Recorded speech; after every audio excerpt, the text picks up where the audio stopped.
Hello, welcome back to the channel. My name is Don Baker. I'm the pastor of Seoul Covenant Church. We are an English-speaking Presbyterian church located in Seoul, South Korea. If you do want to learn more about our church, go ahead and check out our website in the description down below. Now, this video is one that I am extremely excited to get into.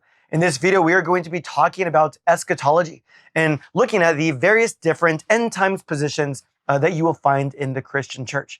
Now, this is going to be somewhat in-depth, although, sadly, if I were to get extremely in-depth into every single position, it would simply be too long. And so far, this is the longest script that I have written.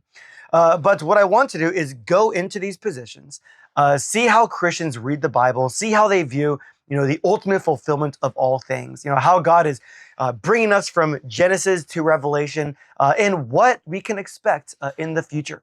How do different Christians read these things? Now, again, people have asked me to make a video on this topic, eschatology, and it is something that I've wanted to make a video on for a while, but now we are finally getting to it, and I'm just really excited to get into this. This is one of those things that I'm very passionate about, and hopefully that comes out in this video.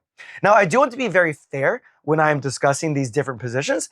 However, of course, when I get to the position that I hold to, or positions that are more similar to mine, you can expect me to be a little bit more passionate, but that's just to be expected, right? This is my channel.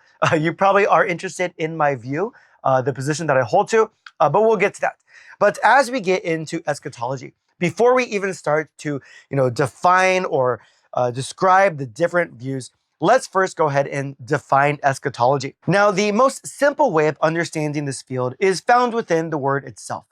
The Greek word eschatos means last. And so eschatology is often defined as the study of last things.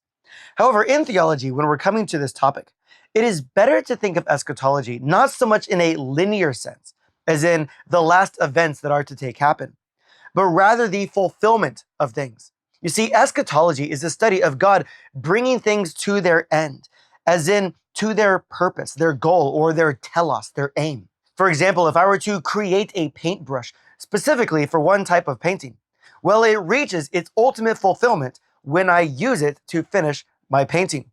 Sure, finishing the painting might be the last event that takes place, but more accurately understood, that painting would be the ultimate purpose of its creation. That ultimate purpose would be its eschaton, its fulfillment. And so think of us and everything around us. What is the ultimate purpose of all things? Well, there is a telos for humanity and for the world. There is an aim, there is a goal for humanity in the world.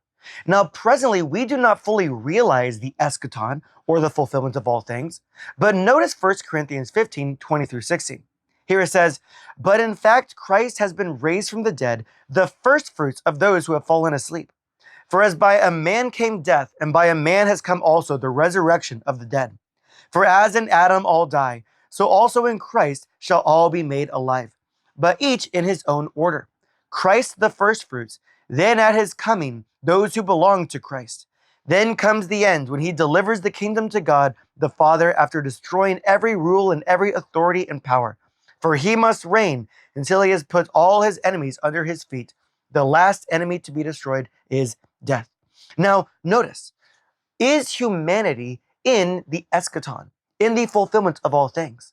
Well, notice, in some sense, Christ has passed into the eschaton. He is man, as man is intended to be. When we are resurrected, we will be like him. And so we can, in some sense, look to Christ and see our end, our telos. He is our eschatological man to look at. He is the first fruits of creation, the first man to reach the end of man. He has passed into the fulfillment, and we will follow. And so, yes, in some sense, timeline-wise, these things take place at the end of history. Sort of. But really, it's about their ultimate fulfillment, which will continue throughout all eternity and has already taken place in the person of Christ. However, of course, there is much discussion and disagreement on just how it is that we get to that fulfillment. How does God take us from where we are now to where he wants to bring us? Now, there are certain places in the Bible that, in some sense, reveal this to us, right? We have these prophetic passages that speak to that end, and they tell us what we can expect. Now, when we come to these passages, these prophetic passages, there are different ways that we read them. Not so much the position that we come to, but even just the way that we read that specific genre of literature. And so when we come to places like Revelation or the Olivet Discourse, before we even get to the conclusions, I want us to notice the different ways that people read prophetic literature, this genre of biblical writing. When reading biblical prophecy, there are often four ways that people approach this genre. There is a futurist way to approach it, a preterist way, which we're going to also define as there are two different types of preterists, partial and full. There is a historicist way of reading prophecy and also an idealist way of reading prophecy. And we're going to explain all of these. Now, if you are familiar with the evangelical world, the futurist approach is very familiar to you. The events prophesied in Revelation and Matthew 24, these are events that have not yet happened. These are future events, a coming tribulation, a future antichrist, a future kingdom. In some circles, there is a future temple that is being rebuilt and a future secret rapture of the church. Now, keep in mind that futurist doesn't refer to one eschatological position. It is simply a way of reading prophecy. This section right here is an event that takes place in the future. This event will take place. However, another way of reading prophecy is a preterist way. A preterist way of reading the prophecy would say that this prophecy has already been fulfilled in the past. A futurist says this event will take place in the future. A preterist would say this event has taken place in the past. Now, much of preterism is going to be looking at the events of 70 AD and the destruction of the temple. And so things that the futurist might see as future, the preterist sees as past. A future tribulation, futurist says yes. A preterist says no, these are the events and trials leading up to AD 70. A future antichrist. A futurist reading would say yes. A preterist reading would say no, probably Nero, the great persecutor of the church, or perhaps Titus, the one who led in the destruction of the temple. Now, within preterism, you'll find two positions. There is the partial preterist or a future preterist.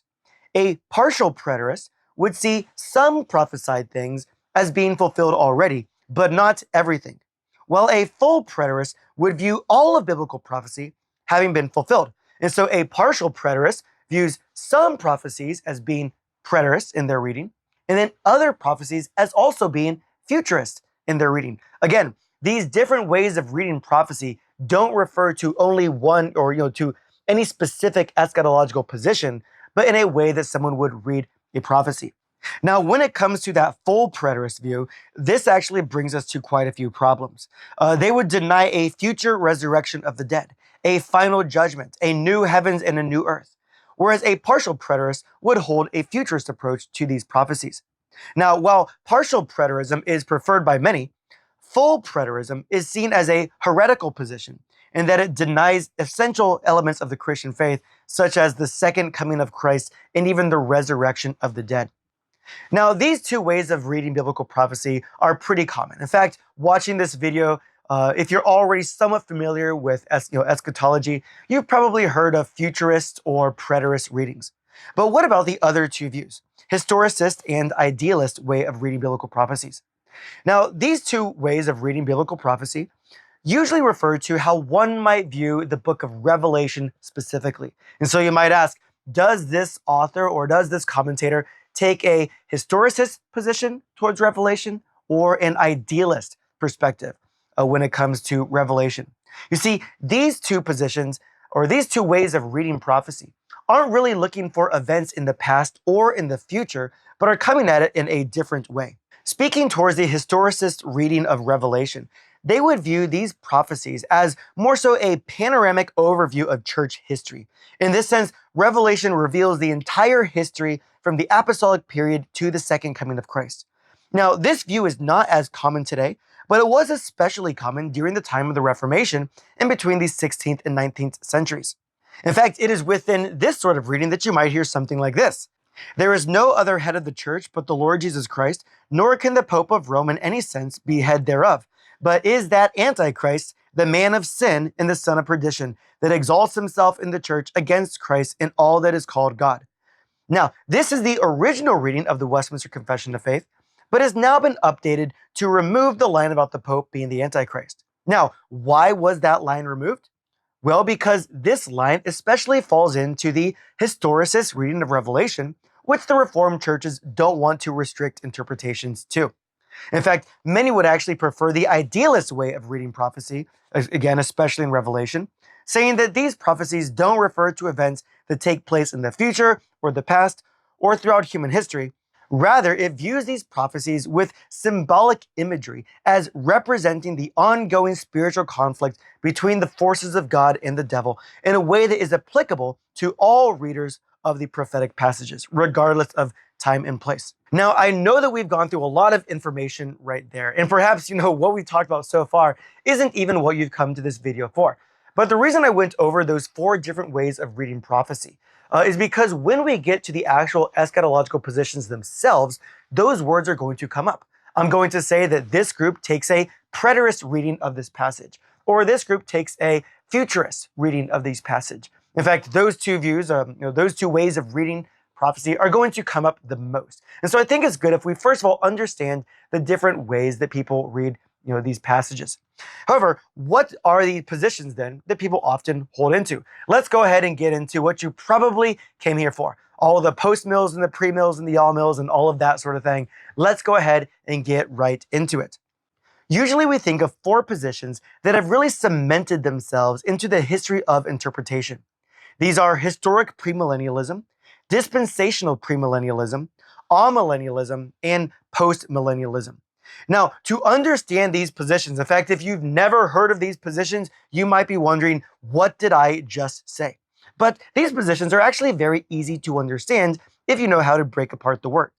Go ahead and look at the prefixes. All of these views end with millennialism and also have a prefix, pre, and post.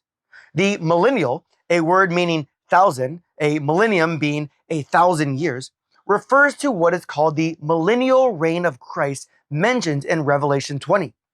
Now, the prefixes refer to Christ's second coming in relation to that millennial reign.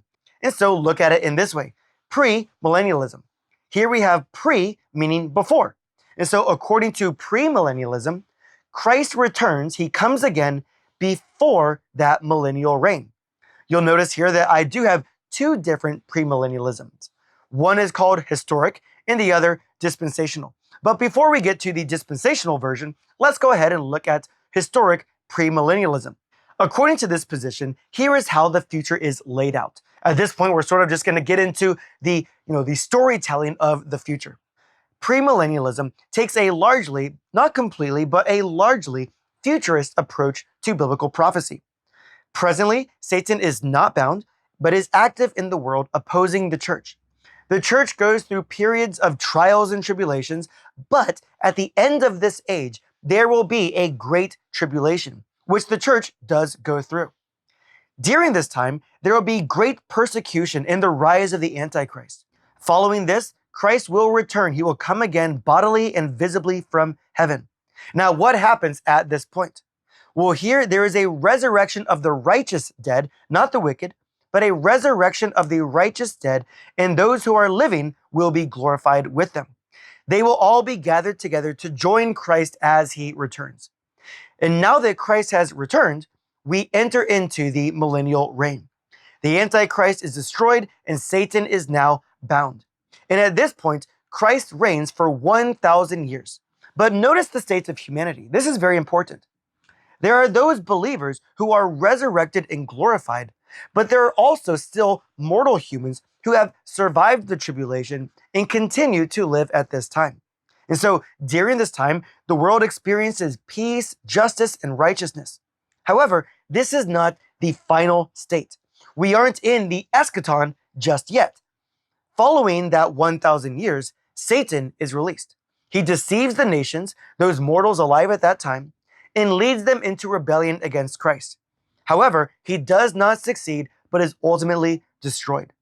At this point, we come to the final judgment. All the dead now are resurrected, both the righteous and the unrighteous, and they are judged. Those who are in Christ are judged righteously, and those who are outside of Christ are judged for their sins. And from here, now we do enter into that eschaton, the new heavens and the new earth. God renews the entire created order. There is no more sin and death. Now, this is largely how the historic premillennialist views biblical prophecy. And this view, by the way, has a lot of historical support. In the early church, this was often called Chiliasm. Figures such as Papias, Justin Martyr, Irenaeus, and others held to this view, or at least something similar to it. We don't have extensive writings on all the details, but you can see some similarities. For example, in Justin Martyr's dialogue with Trypho, the Jewish figure Trypho asks, "Do you really admit that this place, Jerusalem, shall be rebuilt? And do you expect your people to be gathered together and made joyful with Christ and the patriarchs and the prophets, both the men of our nation and other proselytes who joined them before your Christ came?" Now, after distinguishing himself from the heretics, Justin Martyr ends by saying this, "But I and others who are right-minded Christians on all points are assured that there will be a resurrection of the dead in 1,000 years in Jerusalem, which then will be built, adorned, and enlarged, as the prophets Ezekiel and Isaiah and others declare."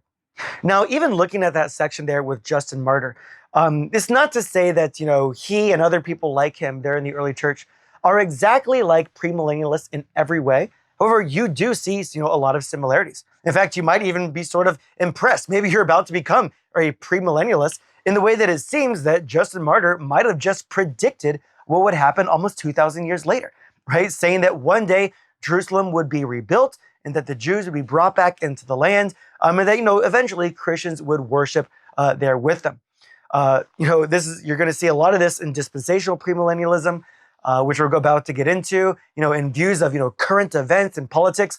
All of this comes together, and you can see why this view might be very attractive to many people. But what then is dispensational premillennialism? Well, you might have guessed that it is very similar to historic premillennialism, except it is a dispensational form. Now that brings us to the question then, what is dispensationalism? This is something that people have been talking about quite a bit recently. In fact, I just made a video sort of talking about dispensationalism. And if you do want more information, you can go ahead and watch that video, although it wasn't very in-depth, so you might want to go ahead and watch other things as well and look into it. But when it comes to dispensationalism, apart from all of the other details, its core tenet, the thing that really defines it, is this harsh distinction between the church and Israel as separate groups of people. You see, God has different promises for Israel as a nation and a people group, and he has different promises for the church as a people group as well. This really is the most fundamental thing about dispensationalism. And so while historic Christianity has always seen the church as being a continuation of Israel, with both Jew and Gentile making up that people of God, and all the promises given under the Old Testament finding their fulfillment in the church, dispensationalism sees a sharp distinction between Israel as a covenant community and the church as another. And for this reason, there are certain promises to ethnic Israel, certain prophecies to ethnic Israel that have yet to reach their fulfillment, their end, or their eschaton. And so the millennium, this 1,000-year reign, is when God fulfills these promises to Israel with Christ ruling from Jerusalem. And so as we go over the events predicted in dispensational premillennialism, I will point out where this distinction between Israel and the church comes out, which happens immediately, by the way.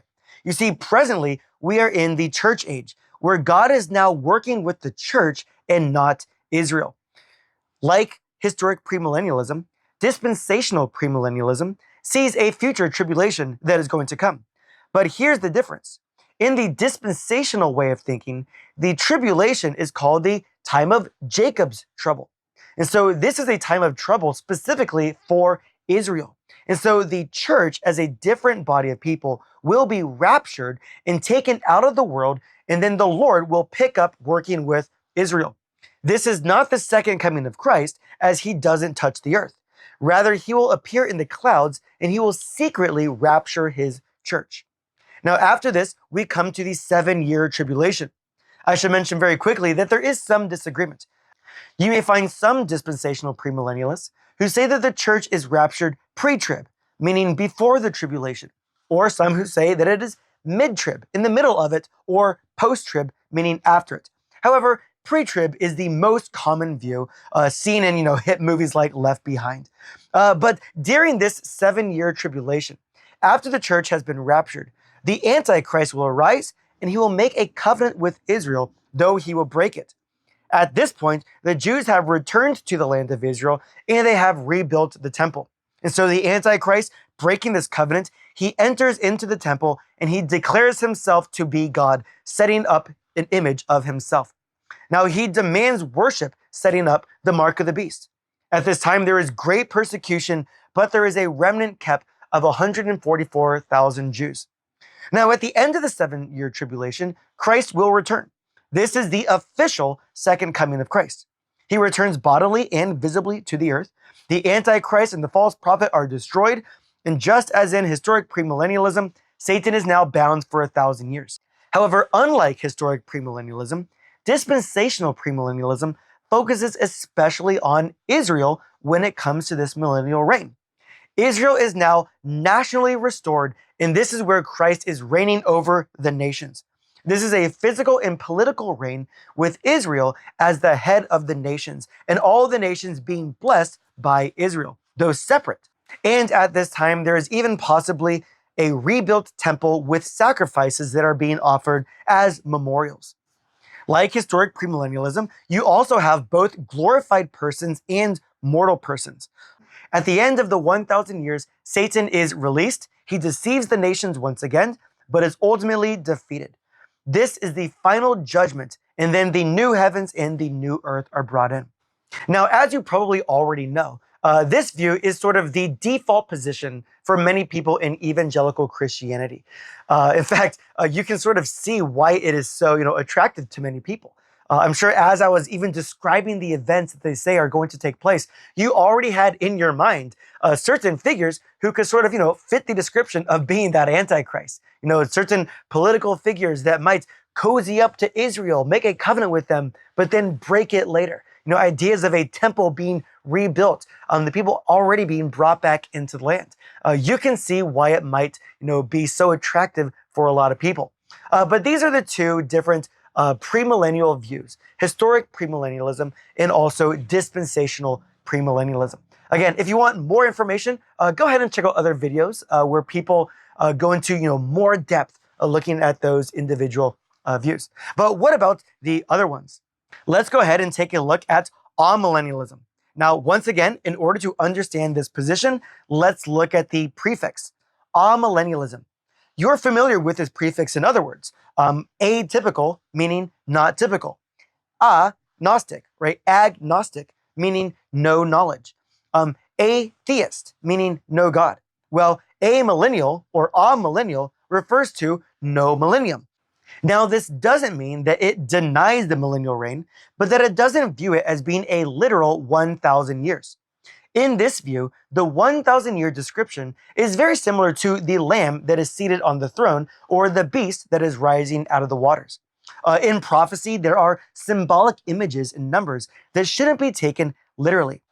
Again, to bring up the illustration of a lamb seated on the throne, there might be some people who read that literally, and they do believe that there is a lamb literally seated on a throne. But most likely, you don't take that view. You don't believe that there is a lamb, and so you say, no, this refers to Christ, and you would take a lamb position, right? There is no lamb. This refers to Christ. Well, that is the way that an amillennialist would come to the 1,000 years. There isn't a literal 1,000 years, but this is pointing to a kingdom that 1,000 year, that number represents. But then what is this kingdom that is being described according to amillennialism? Well, if you notice in premillennialism, in both the different views, the kingdom essentially comes in at one point. At one point, there is no kingdom on earth, and then Christ comes and he establishes the kingdom for 1,000 years. However, in the amillennialist position, and also in the postmillennial position, which we're going to get to eventually, the kingdom has a more gradual manifestation. In fact, notice this verse often cited by both amillennialists and postmillennialists. Matthew 13:31 through 32. Jesus put another parable before them, saying, "The kingdom of heaven is like a grain of a mustard seed that a man took and sowed in his field. It is the smallest of all seeds, but when it has grown, it is larger than all the garden plants and becomes a tree, so that the birds of the air come and make nests in its branches." Amillennialism makes a distinction between the kingdom inaugurated or introduced in the kingdom consummated, its final form. Like the tree in Jesus' parable, the kingdom is here. However, also like that seed, it hasn't fully grown to what it will be. Like we did with the other positions, let's go ahead and look at how the amillennialist position views the course of human history. Concerning many of the prophecies speaking about judgment, tribulation, and the destruction of the temple, the amillennialist views these prophecies in a preterist way.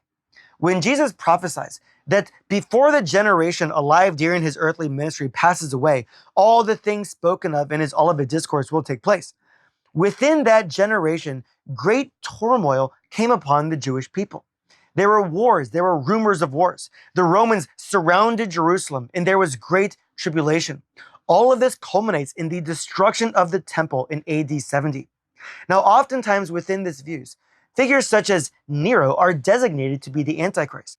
Now, interestingly enough, and I wanted to include this in this video because I do think you will find it interesting, concerning the mark of the beast, right, the 666, there is actually a textual variant where the majority of manuscripts, the best manuscripts, say 666, or rather 666, but some very early ones actually read 616.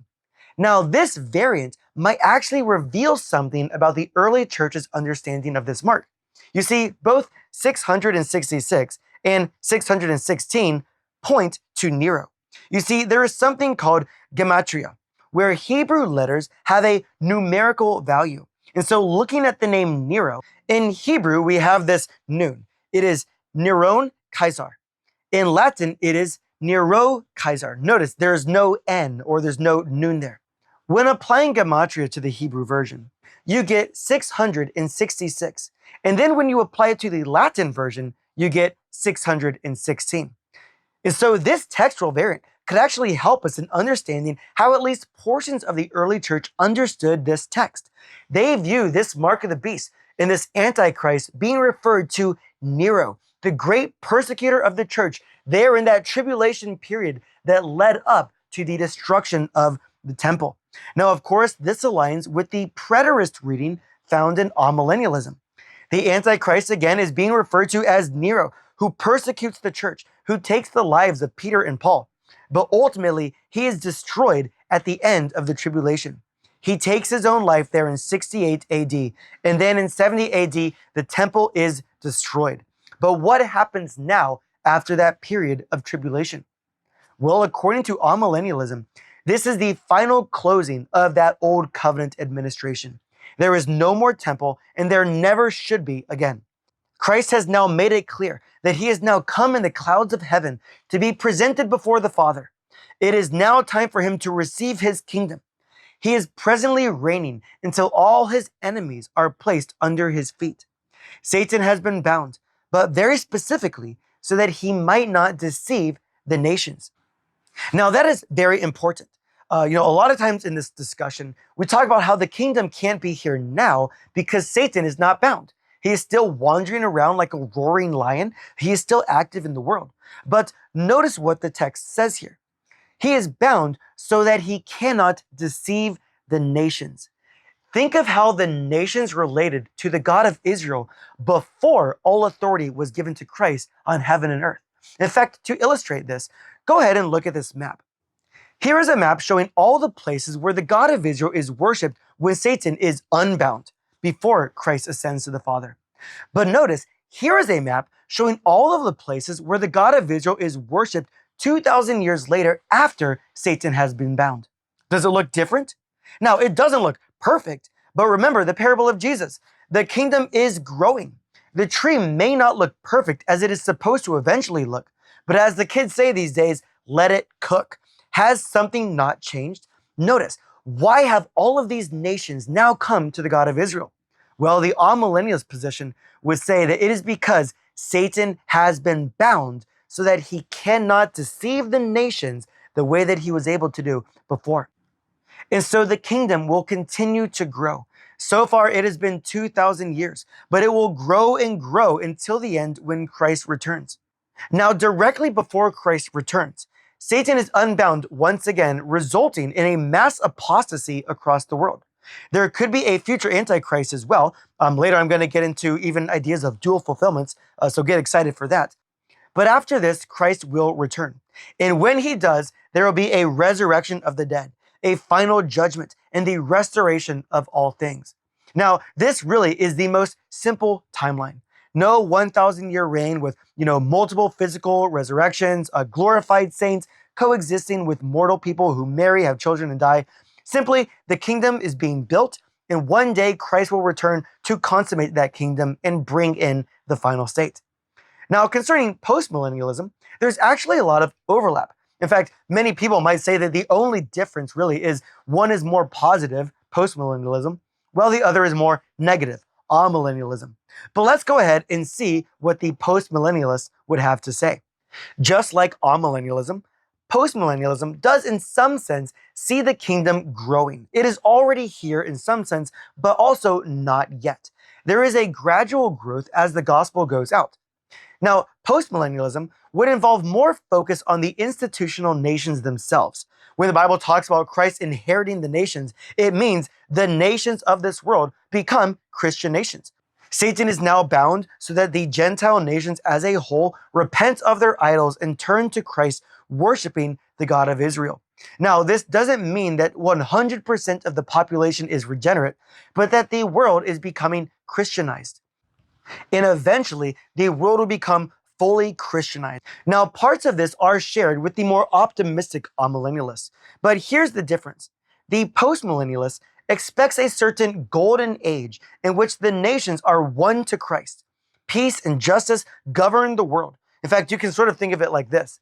Both the amillennialists and the postmillennialists see a progression in the spread of the gospel. They see the growth of that tree.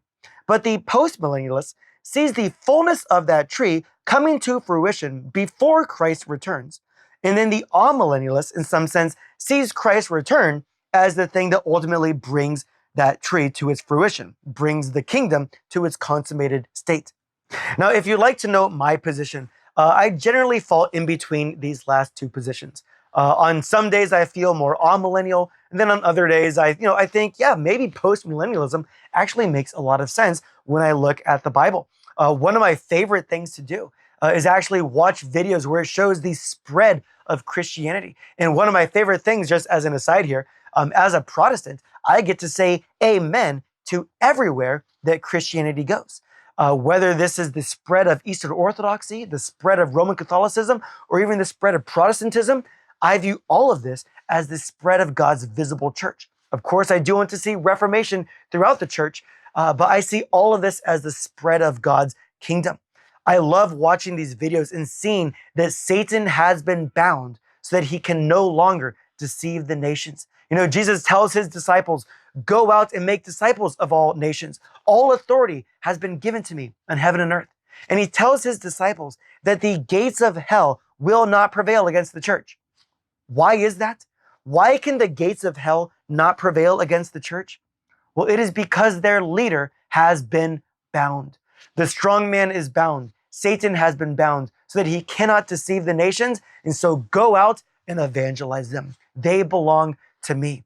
At one point, Satan, when he had those nations there in his darkness, when he was unbound, he brings Jesus up. And we see this in Matthew 4, 8-9. And he actually offers these nations to Jesus. He says, again, the devil took him to a very high mountain, and he showed him all the kingdoms of the world and their glory. And he said to him, all these I will give you if you fall down and worship me. But notice, Jesus refuses. Why? Because he is not going to receive the nations from the hands of Satan after worshiping. How is Jesus going to receive these nations?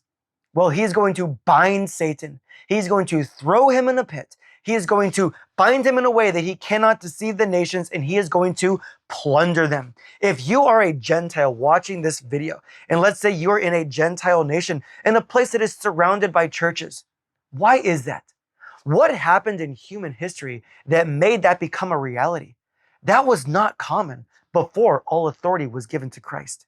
But once he ascends to the Father, once he sends the Holy Spirit and that seed is planted, and once that kingdom continues to grow, what do you notice? The nations continue to come to Christ. And we have seen this over the past 2,000 years, and we can expect to see more of it. Yes, there are still places in the world where the gospel hasn't reached.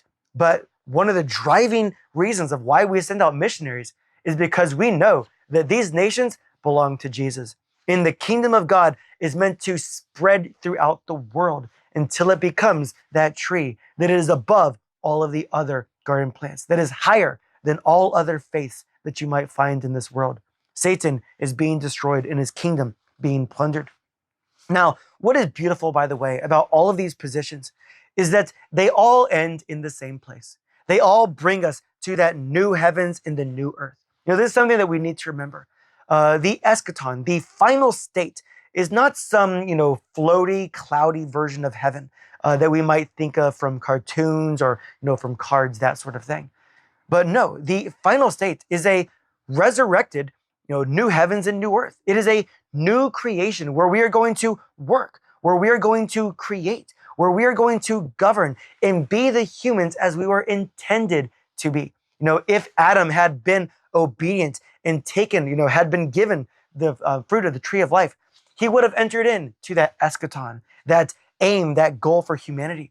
But we don't get there through first Adam. We get there through the second Adam. But we are going to enter in to that new heavens and new earth where righteousness and glory are established forever. Now, even at this point, we have still a little bit more to say, so bear with me. Even at this point, looking at these different positions, it might still be confusing to you. You might look at some passages and be thinking, well, to be honest, I could read it in any number of ways. In some sense, this could be future. In some sense, this could be preterist, perhaps even historicist or idealist, right? Maybe you're looking at different passages and they seem to have the same thing. Earlier, I alluded to Mark chapter 13, verses 24 through 27. And I think it would be good if we look at this.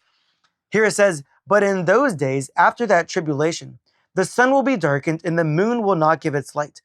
And the stars will be falling from heaven and the powers of the heavens will be shaken. And then they will see the Son of Man coming in clouds with great power and glory. And then he will send out the angels and gather his elect from the four winds, from the ends of the earth to the ends of heaven."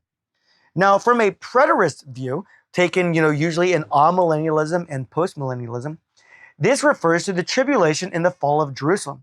The language of the sun and moon being darkened and the stars falling is often prophetic imagery related to judgment on a nation. Now, just reading that, this might sound like the end of the world, but please notice this. This same imagery is used when prophesying the fall of Babylon to the Medes and the Persians in Isaiah 13:10, which you can see here on the screen. And then when it refers to the Son of Man coming in the clouds of heaven, Jesus is now alluding to Daniel chapter 7, verses 13 through 14, where it says, "With the clouds of heaven there came one like a son of man, and he came to the Ancient of Days and was presented before him. And to him was given dominion and glory and a kingdom, that all peoples, nations, and languages should serve him." Notice, where is Jesus going? What is the direction when he comes in the clouds of heaven? Well, here it says he goes to the Father. He is presented before the Ancient of Days. And so this isn't really referring to the second coming to the earth, but rather that first going, that ascension to the Father. However, when looking at these passages, can they also not be read in a futurist way as well? I mean, when you look at these passages, doesn't this just feel like the future in the way that it's described in other places? Well, what's interesting about biblical prophecy is that it often has dual fulfillments. If it wasn't confusing enough already, it's about to get even more confusing. For example, listen to this prophecy given to David in 2 Samuel chapter 7, verses 12 through 17. Here it says, "When your days are fulfilled and you lie down with your fathers, I will raise up your offspring after you, who shall come from your body, and I will establish his kingdom. He shall build a house for my name, and I will establish the throne of his kingdom forever. I will be to him a father, and he shall be to me a son. When he commits iniquity, I will discipline him with the rod of men, with the stripes of the sons of men. But my steadfast love will not depart from him, as I took it from Saul, whom I put away from before you. And your house and your kingdom shall be made sure forever before me. Your throne shall be established forever." In accordance with all these words and in accordance with all this vision, Nathan spoke to David. Now, who is the son of David prophesied to build a house for the Lord? Well, if you are living between the days of Solomon and Jesus, both a preterist and a futurist reading are valid. In some sense, this refers to Solomon, the son of David, whose throne is established and he builds the temple. But in another, more full sense, this refers to David's ultimate eschatological son, Jesus, whose kingdom is established forever and is the cornerstone of the ultimate temple built by his people. And isn't that amazing? This prophecy could be read in either of those ways and still be valid. And this sort of raises the question, are there prophecies that we are waiting for the fulfillment of that could also be read in both a preterist way and a futurist way? Again, these are things that make this discussion so difficult. That is why we don't want to be too dogmatic when it comes to eschatological views. Yes, there are some things, we mentioned the full preterist view. There are some things that do go outside the bounds of orthodoxy. But, throughout, the history of the church, you're going to find historic premillennialism. You're going to find postmillennialism. You're going to find amillennialism. Really, the only view that we would say that is inconsistent with Reformed theology, especially, is the dispensational premillennialist view. And that's because of the harsh distinction that they put between Israel and the church, which goes against our covenant theology and simply the way that we read the Bible. But of course, when we are looking at these passages, I think we should understand that these are difficult passages. There are things in the Bible that are very easy to understand, things that we can, read and, take it a straightforward way. But when it comes to prophecy, these things are not as easy as we would like them to be. And so when you're having discussions within your church or, amongst, other traditions, go ahead and be gracious. We are all looking forward to that same ultimate end where Christ will return finally, and he will bring the new heavens and the new earth in which all sorrow and all, sin is wiped away. And we enter into that eschaton, that final aim and purpose for humanity and everything around us. And I'm sure all of us are greatly looking forward to that day. Now, if you have watched up to the end of this video, and if Christ hasn't returned before you finish this video, I do want to say thank you for your patience and God bless.